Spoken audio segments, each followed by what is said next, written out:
Active skills are finally here. Kafir just introduced 11 active skills to Last Day on Earth, which I think are going to become a defining element to the game. I'll explain more a little bit later on. The Glock 17 has 2 mods with active skills. The red dot on mount has the active skill called leg shot, which slows your enemy, which is really good, but I wouldn't necessarily choose this one because the closed red dot sight has the active skill called paralyzing shot, which roots your enemy for 3 seconds, and the cooldown is only 12 seconds. Just remember that they can still attack you if you get in range. The shotgun only got 1 mod with an active skill, but it is arguably the best active skill in the game. It's called the heavy barrel, and it allows you to do its full damage, including critical damage, to a huge area of effect. And as of right now, it doesn't use a lot of your durability when you use it. The cooldown for this skill is 15 seconds. The AK-47 got the grenade launcher, which also has an area effect skill, but it isn't nearly as good. It is harder to aim, it uses almost 10% of the durability of your AK, and it only does 100 damage, which is a lot less than a normal grenade launcher.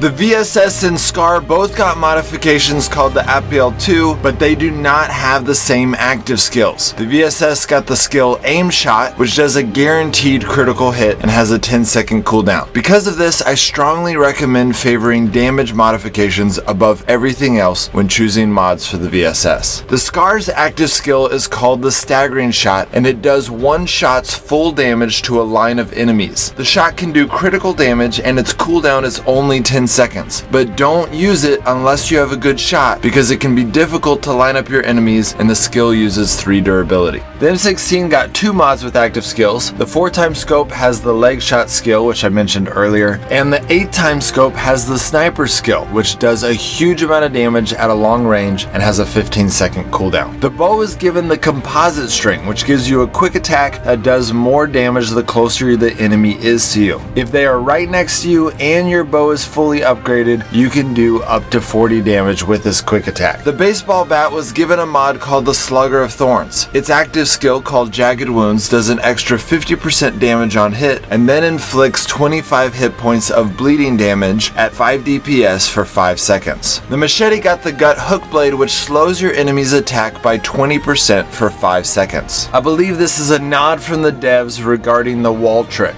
The machete was already the best weapon for the wall trick, and now with this attachment, we can slow a frenzied giant's attack speed to make it even easier. So that is all the active mods they introduced in this update, and while they seem pretty cool already, I think that when multiplayer comes out, active mods are going to be a defining element of this game. If multiplayer combat was added to Last Day on Earth right now, the strategy would be mostly about positioning to focus DPS. Being able to use active skills to slow or root our enemies, sniping them at a distance, and using area effect skills is going to dramatically diversify the types of encounters that we would experience in multiplayer combat. So while these skills are already a lot of fun, what is really exciting about active skills is what they mean to multiplayer combat when they finally come out. Well, that's it guys, hope that helps. The devs also made other hidden changes in this update, but I have moved listing those changes to my live channel. Now I know a lot of you don't like watching live streams because they're too long, so I will list all of the hidden changes in just the first 3 minutes of that update's live stream before we actually start playing. Lastly, my next video on this channel will be an announcement that you will not want to miss. I will try to make the thumbnail and title catchy so that you will want to watch it, but even if I don't, I assure you that you will want to watch it. This channel has attracted the attention of some very powerful people in the gaming world, and they are giving me an opportunity that most YouTubers only dream of. Now, some of you might think that this is going to be a sponsorship announcement, which would be exciting to me and not really that exciting to you, but I promise that it is a lot more interesting than that. The only reason I haven't shared it yet is because I'm still working out all the details with them before I make the announcement.